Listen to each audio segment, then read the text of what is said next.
Hi hello வணக்கம் நண்பன் நண்பி நான் உங்கள் ரவீந்த். இப்போலாம் அந்த நார்மல் ஸ்மார்ட் ஃபோன்ஸை தாண்டி ஃபோல்டபுள் ஸ்மார்ட் ஃபோன் மேலேயுமே கிரேஸ் அதிகமாகிடுச்சு. அதனால தான் நிறைய பிராண்ட் இப்போ ஃபோல்டபுள் ஸ்மார்ட் ஃபோன்ஸ் லான்ச் பண்ணிட்டு இருக்காங்க. அந்த வரிசையில் தான் மோட்டோரோலா கிட்ட இருந்து மோட்டோரோலா Razr 40 அல்ட்ரா அப்படின்ற அவங்களுடைய ஒரு ஃபோல்டபுள் ஸ்மார்ட் ஃபோன் இன்றைக்கி லான்ச் பண்ணியிருக்காங்க. அண்ட் இந்த ஸ்மார்ட் ஃபோன் பார்த்தீங்கன்னா சாம்சங்கோட கேலக்ஸி ஃப்ளிப் 5 எல்லாம் இருக்குல்ல, அதுக்கெல்லாம் இணையாக அதை விட கொஞ்சம் சில பெட்டரான ஃபீச்சர்ஸ்லாம் இந்த ஸ்மார்ட் ஃபோனில் இன்க்ளூட் பண்ணியிருக்கிறதா சொல்கிறாங்க. ஸோ அப்படி இந்த மோட்டோரோலாவுடைய ஃபோல்டபுள் ஸ்மார்ட் ஃபோனில் என்ன இருக்குது வீடியோவில் தெரிஞ்சுக்கலாம் வாங்க.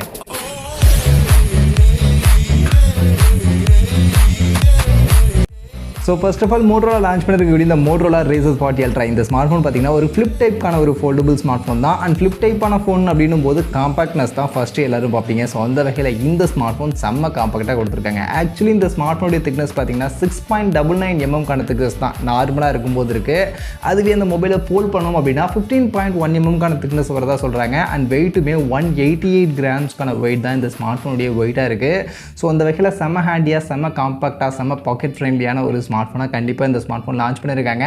மற்றபடி மொபைலுடைய லுக்குன்னு பார்த்தீங்கன்னா இந்த மாதிரியான லுக்கில் இருக்குது. அண்ட் 3 கலர் ஆப்ஷனில் இந்த ஸ்மார்ட் ஃபோன் இப்போதைக்கு அவைலபிளாக இருக்குது. அண்ட் இந்த 3 கலர் ஆப்ஷனுமே இந்த ஸ்மார்ட் ஃபோனுக்கு நல்லாவே இருக்குது. இது போக மொபைலுடைய ஃபீச்சர்ஸ்னு பார்த்தீங்கன்னா ஃபஸ்ட்டு டிஸ்பிளே உள்பக்கம் இருக்கக்கூடிய அந்த டிஸ்பிளே பார்த்தீங்கன்னா 6.9 இன்ச்சஸ்க்கான சைஸில் ஒரு POLED பேனலுக்கான டிஸ்பிளே ஃபுல் HD ப்ளஸ் ரெசல்யூஷனில் LTPO டெக்னாலஜியில் கொடுத்துருக்காங்க. அதோட 165 ஹெர்ட்ஸ்க்கான ஒரு ஹையர் ரெஃப்ரெஷ் ரேட்க்கான ஒரு சப்போர்ட்டும் இந்த டிஸ்பிளேல இருக்குது. இது போக 1400 நிட்ஸ்க்கான maximum peak brightness HDR10+ Dolby விஷனுக்கான சப்போர்ட் கார்னிங் உலகில் 7க்கான ப்ரொடெக்ஷன் அப்படின்ற மாதிரி ஒரு சூப்பரான ஃபீச்சர் ஒரு நல்ல டிஸ்பிளே அப்படின்றது இந்த ஸ்மார்ட் ஃபோனில் நமக்கு யூஸ் பண்ணியிருக்காங்க. அண்ட் உள்பக்கம் இருக்கக்கூடிய டிஸ்பிளே மட்டும் இல்லை, வெளிப்பக்கம் ஒரு டிஸ்பிளே யூஸ் பண்ணியிருக்காங்க. அண்ட் அந்த டிஸ்பிளே பார்த்தீங்கன்னா ஒரு ஹாஃப் த ஃபோன் ஒரு பெரிய டிஸ்பிளேவாக ஆக்சுவலி இந்த வாட்டி வெளிப்பக்கம் இருக்கக்கூடிய அந்த டிஸ்பிளே யூஸ் பண்ணியிருக்காங்க. அண்ட் இதோட சைஸ்னு பார்த்தீங்கன்னா 3.6 இன்ச்சஸ்க்கான சைஸில் இருக்கு. அண்ட் இதில் 144 ஹெர்ட்ஸ்க்கான ரெஃப்ரெஷ் ரேட்டோட ஒரு POLED பேனலுக்கான டிஸ்பிளே ஃபுல் HD ப்ளஸ் ரெசல்யூஷனில் கொடுத்துருக்காங்க. ஸோ அந்த வகையில் வெளிப்பக்கம் இருக்கக்கூடிய டிஸ்பிளேலையும் 144 ஹெர்ட்ஸ் ரெஃப்ரெஷ் கொடுத்துருக்கிறது உண்மையிலே செம விஷயமா இருக்குது. மற்றபடி இந்த டிஸ்பிளேலையுமே பார்த்தீங்கன்னா நமக்கு HDR10+ சர்டிஃபிகேஷன் இருக்குது. அண்ட் 1000 நிட்ஸ்க்கான மேக்ஸிமம் பிரைட்னஸ்க்கான வேல்யூ கொடுத்துருக்காங்க. அண்ட் இதுலேயும் கார்னிங் உலகில் 7 ப்ரொடெக்ஷன் இருக்கிறதா சொல்கிறாங்க.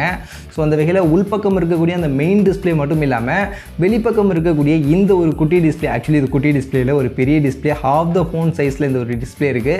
ஸோ இந்த டிஸ்பிளேவையும் கான்சன்ட்ரேட் பண்ணி 144 ஹெர்ட்ஸ் ரெஃப்ரெஷ் ரேட் மாதிரியான ஃபீச்சர்ஸ்லாம் கொடுத்துருக்கிறது இந்த ஸ்மார்ட் ஃபோனில் கண்டிப்பாக ஒரு சூப்பரான விஷயமா இருக்குது.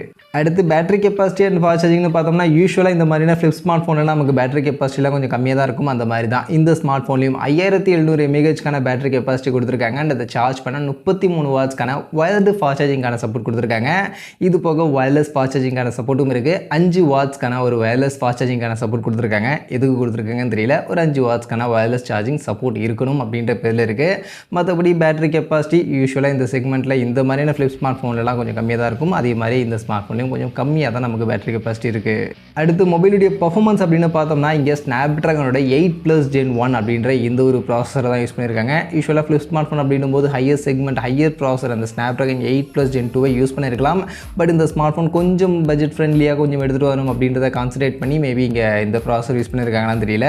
பட் ஸ்னாப்ட்ராகன் 8+ Gen 1 தான் இருக்குது. இதுவும் ஃப்ளாக்ஷிப் லெவலுக்கான பர்ஃபார்மன்ஸ் கொடுக்கக்கூடிய ப்ராசஸர் தான். பட் இதை விடவுமே பெட்டரான ப்ராசஸர் மார்க்கெட்டில் இருக்கும்போது இதை ஏன் யூஸ் பண்ணியிருக்காங்கன்றது தான் கேள்வி.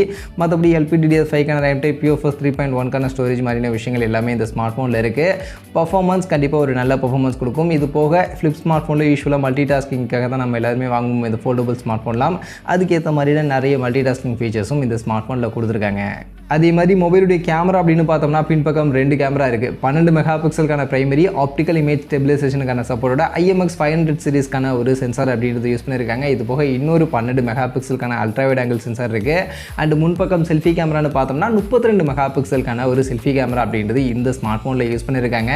ஸோ கேமரா பர்ஃபார்மன்ஸ் எப்படி இருக்க போகுது அப்படின்றது கண்டிப்பாக நம்ம வெயிட் பண்ணி தான் பார்க்கணும். கண்டிப்பாக சாம்சங் அளவுக்கு இருக்காது அப்படின்னாலும் மோட்டோரோலா ஓரளவுக்கு டீசெண்டாக கொடுத்தாங்கன்னா கூட ஓகே தான். பட் எக்ஸாக்டாக இந்த அளவுக்கு இருக்க போகுது அப்படின்றத வெயிட் பண்ணி பார்க்கணும். பட் கேமராவுடைய ஃபீச்சர்ஸ் இந்த ஃபீச்சர்ஸ் தான் கொடுத்துருக்காங்க. அதே மாதிரி அதர் ஃபீச்சர்ஸ்னு பார்க்கும்போது இந்த ஸ்மார்ட் ஃபோனில் இந்த செக்மெண்ட்டில் போயிட்டு side mounted finger print scanner கொடுத்துருக்காங்க. யூஸ்வலாக இந்த செக்மெண்ட் அதுவும் ஃபோல்டபுள் ஸ்மார்ட் ஃபோன் ஒரு அட்வான்ஸ்டான டெக்னாலஜிலாம் யூஸ் பண்ணும்போது அதில் இன்டிஸ்பிளே ஃபிங்கர் பிரிண்ட் ஸ்கேனர் கண்டிப்பாக கொடுத்துருக்கணும். பட் இந்த ஸ்மார்ட் ஃபோனில் அதை கொடுக்காம side mounted finger print scanner கொடுத்துருக்காங்க. மேபி காஸ்ட் கட்டிங்காக பண்ணியிருக்காங்களான்னு தெரியல. But side mounted finger print scanner தான் இருக்குது. மற்றபடி டியூவல் ஸ்டீரியோ ஸ்பீக்கர் டால்மி அட்மாஸ்க்கான சப்போர்ட்டோட இங்கே கொடுத்துருக்காங்க. அண்ட் Android 13க்கு கீழே தான் இந்த ஸ்மார்ட் ஃபோன் லான்ச் ஆயிருக்கு. அண்ட் இந்த ஸ்மார்ட் ஃபோனில் IP50 52க்கான ரேட்டிங்கும் இருக்கிறதா சொல்கிறாங்க. அண்ட் நான் இப்போ சொன்ன இந்த ஃபீச்சர்ஸ்லாம் சேர்த்து இந்த ஸ்மார்ட் ஃபோன் என்ன ப்ரைஸிங்க்கு ஆக்சுவலி இப்போ சைனா மார்க்கெட்டில் லான்ச் பண்ணியிருக்காங்க அப்படின்னு நீங்கள் பார்த்தீங்கன்னா இங்கே base வேரியண்ட்டாக 8GB RAM 256GB storage அப்படின்ற இந்த ஆப்ஷன் கொடுத்துருக்காங்க. அண்ட் இந்த ஆப்ஷனுக்கு சைனீஸ் கரன்சியில் 5699 அப்படின்ற ஒரு ப்ரைசிங் செட் பண்ணியிருக்காங்க. அது அப்படியே இந்தியன் மணிக்கு கன்வெர்ட் பண்ணோம்னா 66,000 மாதிரியான ப்ரைசிங் இப்போதைக்கு இந்தியன் மார்க்கெட் சைனா மார்க்கெட்டில் இந்த ஸ்மார்ட் ஃபோன் லான்ச் பண்ணியிருக்காங்க. ஸோ அந்த செக்மெண்ட்டில் பார்க்கும்போது மோட்டோரோலா கிட்ட இருந்து நிறைய விஷயங்கள் நல்லா பண்ணியிருக்காங்க. மெயினாக டிஸ்பிளே, எப்போவுமே இந்த மாதிரியான ஃபோல்டபுள் ஸ்மார்ட் ஃபோன்ஸில் டிஸ்பிளே தான் மெயின் ப்ரிஃபரன்ஸ், அதுதான் பக்கவாக பண்ணும். ஸோ அந்த வகையில் இந்த ஸ்மார்ட் ஃபோன்லையும் டிஸ்பிளே கான்சன்ட்ரேட் பண்ணி ஒரு நல்ல ஃபீச்சர்ஸ் 165 ஹெர்ட்ஸ்க்கான ஹை ரெஃப்ரெஷ் ரேட்லாம் கொடுத்துருக்காங்க. அந்த வெளிப்பக்கம் இருக்கக்கூடிய டிஸ்பிளேயும் ஃபோக்கஸ் பண்ணி 140 ஹெர்ட்ஸ் ரெஃப்ரெஷ் ரேட் கொடுத்துருக்கலாம். கண்டிப்பாக நல்லா இருக்குது. பட் அதை தாண்டி இருக்கக்கூடிய மற்ற ஃபீச்சர்ஸ்லாம் பார்க்கும்போது ஓகே அப்படின்ற மாதிரி தான் இருக்குது. மெயினாக ப்ராசஸ் Snapdragon 8+1 அண்ட் கேமரோடைய ஃபீச்சர்ஸ் ஓகே, பட் அதோட பர்ஃபார்மன்ஸ்லாம் எந்த அளவுக்கு இருக்க போகுதுன்னு தெரியல. ஸோ அதெல்லாம் எந்த அளவுக்கு பர்ஃபார்ம் பண்ணுது அப்படின்றத பொறுத்து இந்த ஸ்மார்ட் ஃபோன் எந்த அளவுக்கு இருக்க போகுது அப்படின்றத நம்ம வெயிட் பண்ணி பார்க்கணும். பட் கண்டிப்பாக சாம்சங்க்கு போட்டியாக லான்ச் பண்ணிருக்கக்கூடிய இந்த ஸ்மார்ட் ஃபோனில் சில ஃபீச்சர்ஸ் கண்டிப்பாக இந்த செக்மெண்ட்டுக்கு ரீசனபிளாக நல்லா பண்ணியிருக்காங்க அப்படின்ற மாதிரி தான் தோணுது. மற்றபடி இந்த மோட்டோரோடைய ஃபோல்டபுள் ஸ்மார்ட் ஃபோனை பற்றி நீங்கள் என்ன நினைக்கிறீங்க? இந்த ஸ்மார்ட் ஃபோன் லான்ச் பண்ணிருக்கக்கூடிய இந்த ப்ரைஸிங்கை பற்றி என்ன நினைக்கிறீங்க? அண்ட் இந்த ஸ்மார்ட் ஃபோன் சாம்சங் கிட்ட இருந்து இருக்கக்கூடிய அவங்களுடைய ஃபோல்டபுள் ஸ்மார்ட் ஃபோனுக்குலாம் காம்படிஷனாக இருக்கும்னு நினைக்கிறீங்களா இல்லையா? உங்கள் ஒப்பீனியன் என்ன அப்படின்றத கமெண்ட் செக்ஷனில் வந்து சொல்லுங்கள்.